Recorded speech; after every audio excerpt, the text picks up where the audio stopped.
রাধার সাথে যখন আমি ফুলের দোল খেলেছিলাম তখন সেই অনুভূতি অন্যরকম ছিল।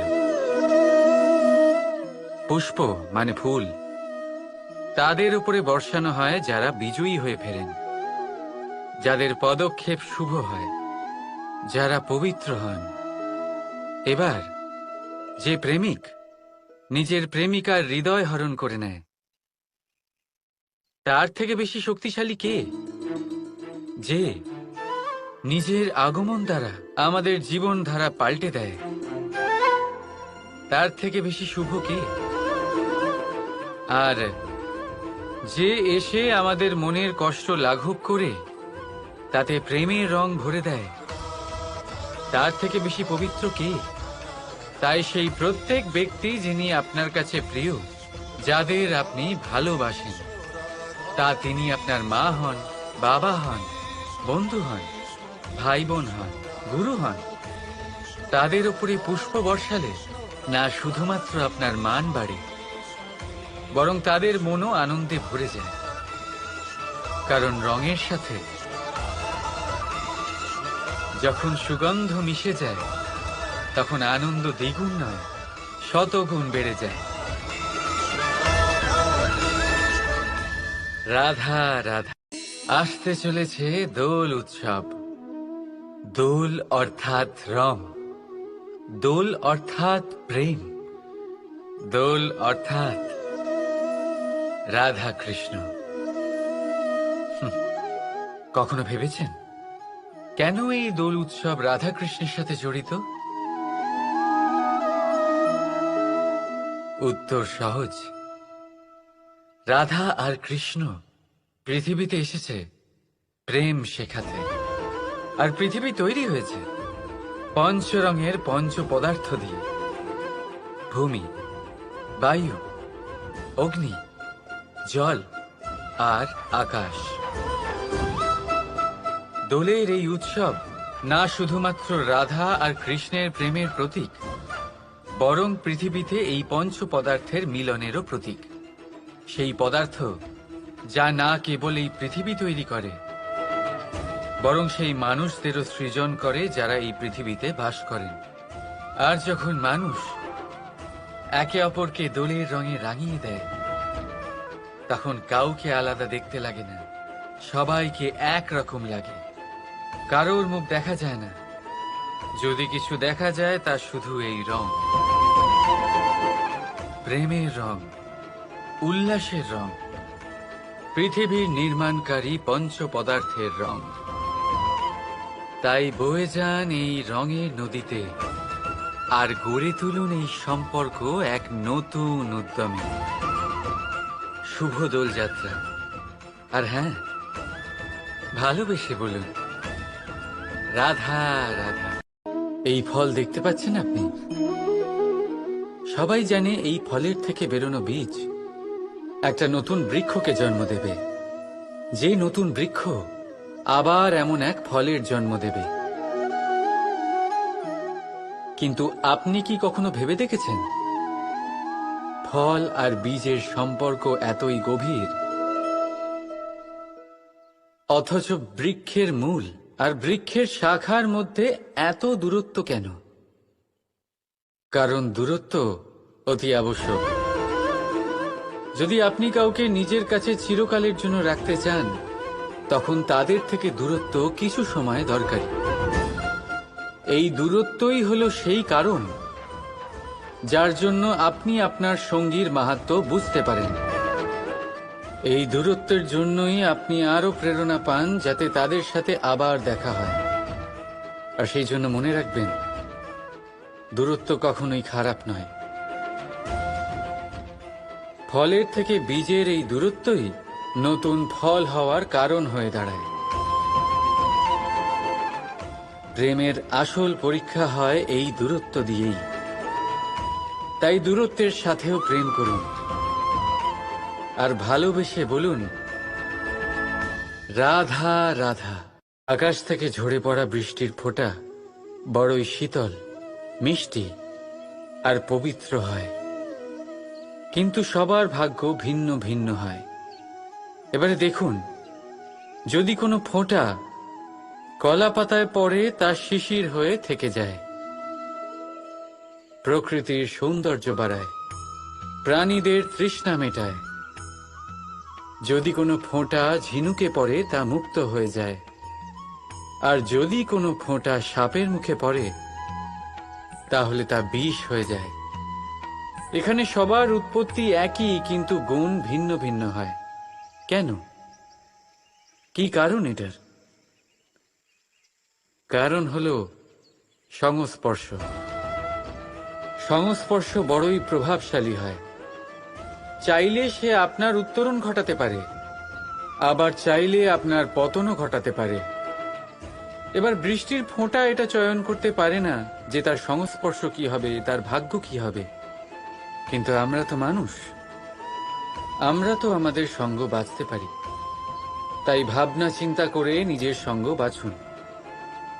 এই চয়ন কিন্তু আপনারই, আর এর পরিণামও আপনাকেই ভোগ করতে হবে। রাধা রাধা।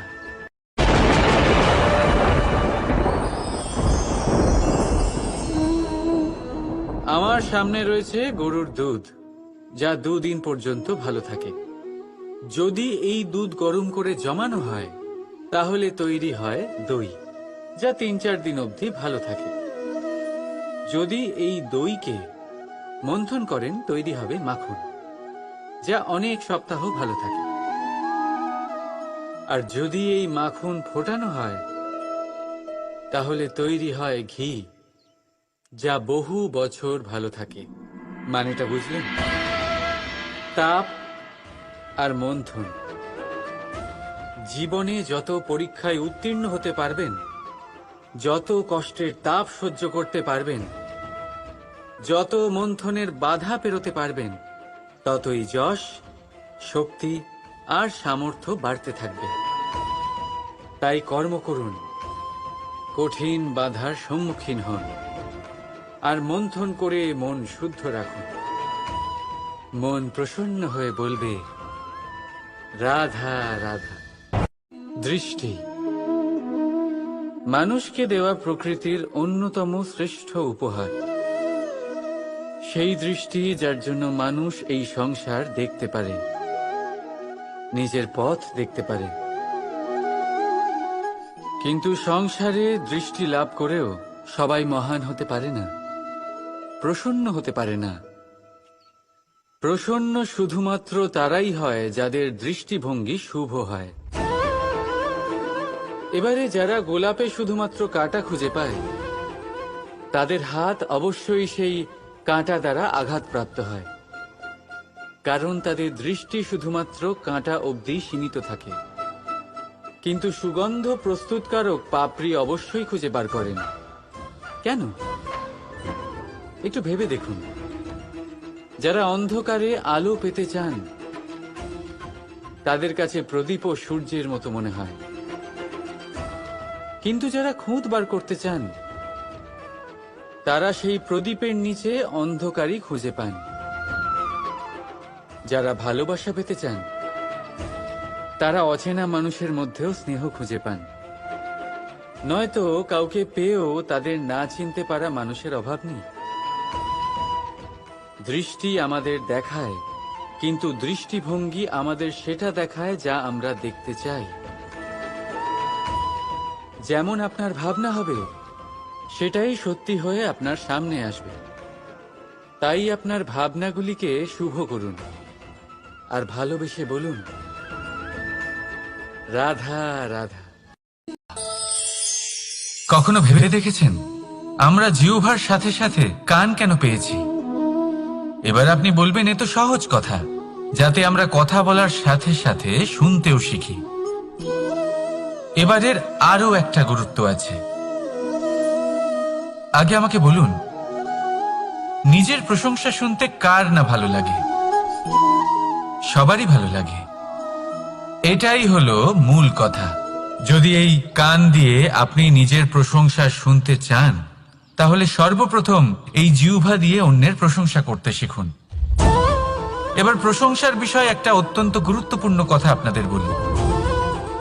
কখনো যদি কারোর প্রশংসা আপনি করেন, তাহলে সবার আগে সেই ব্যক্তির উৎসাহ বেড়ে যায়।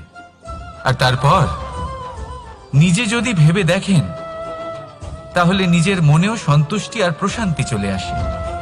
আর একবার যদি এই মন প্রশান্তিতে ভরে যায়, তারপরে কেউ প্রশংসা করুক বা না করুক, কিচ্ছু যায় আসে না। সেই জন্য সবসময় অন্যের সম্মান করবেন, স্নেহ করবেন, প্রশংসা করবেন, সুখ ভাগ করে নেবেন। যার মধ্যে যেটা ভালো আছে তা বলুন, তাকে মনে করান তিনিও ভালো, তার উৎসাহ বাড়িয়ে তুলুন। তিনি জীবনে সামনে এগোবেন, আর এই ব্রহ্মাণ্ড আপনাকে কখনো পিছিয়ে থাকতে দেবে না। রাধা রাধা। সত্য এবং অসত্য দুটোর মধ্যে পার্থক্য কি আছে? পার্থক্য হলো অ অক্ষরটার। এবার অ দিয়ে হতে পারে আরম্ভ, অ দিয়ে হতে পারে অন্ত। সত্য হলো সেটা যেখানে সমস্ত পথের আরম্ভ হয়, অসত্য সেটা যেখানে সমস্ত পথের শেষ হয়। এবার এরা চলতে হয়তো পারে না, কিন্তু তাও ছাপ রেখেই যায়।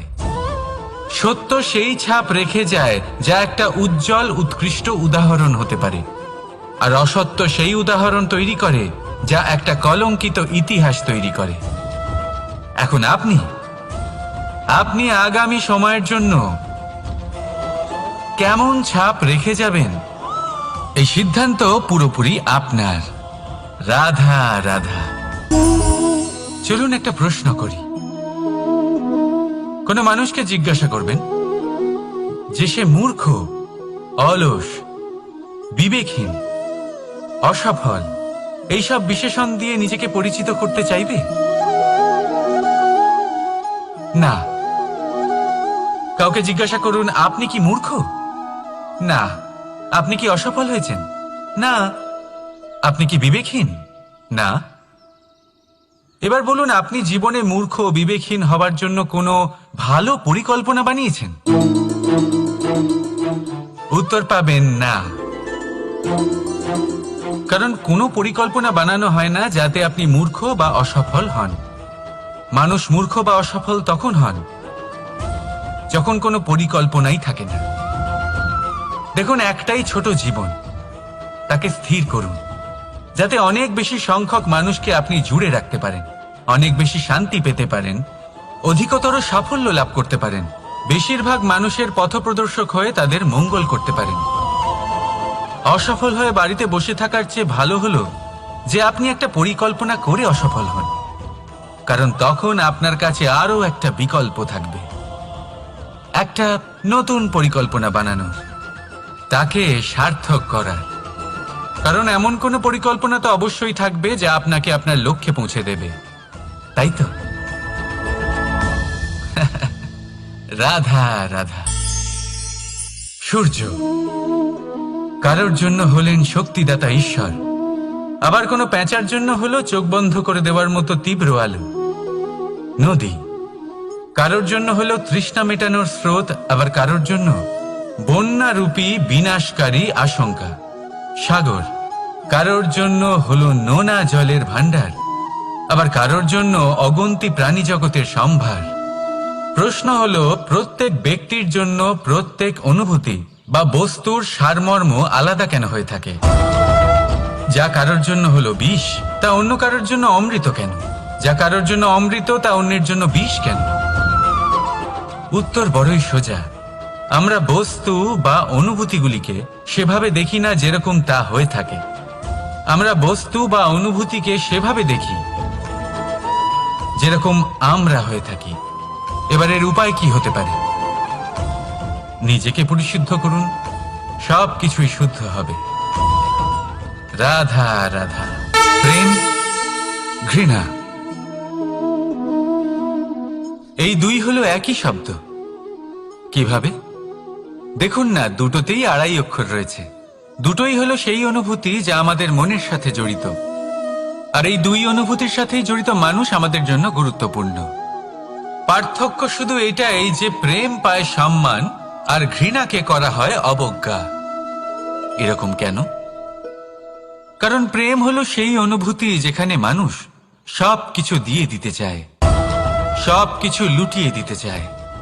সেখানে ঘৃণা হলো এমন অনুভূতি যেখানে মানুষ সবকিছু কেড়ে নিতে চায়, সবকিছু জিতে নিতে চায়। তাও প্রেমের অনুভূতি কখনো আপনাকে হারতে দেয় না, আর ঘৃণার অনুভূতি কখনো আপনাকে জিততে দেয় না। এবার কি করবেন আপনি? একটাই জীবন, ঘৃণার সাথে বাঁচবেন নাকি প্রেমের সাথে? আমি তো প্রেমকেই চয়ন করব। রাধা রাধা।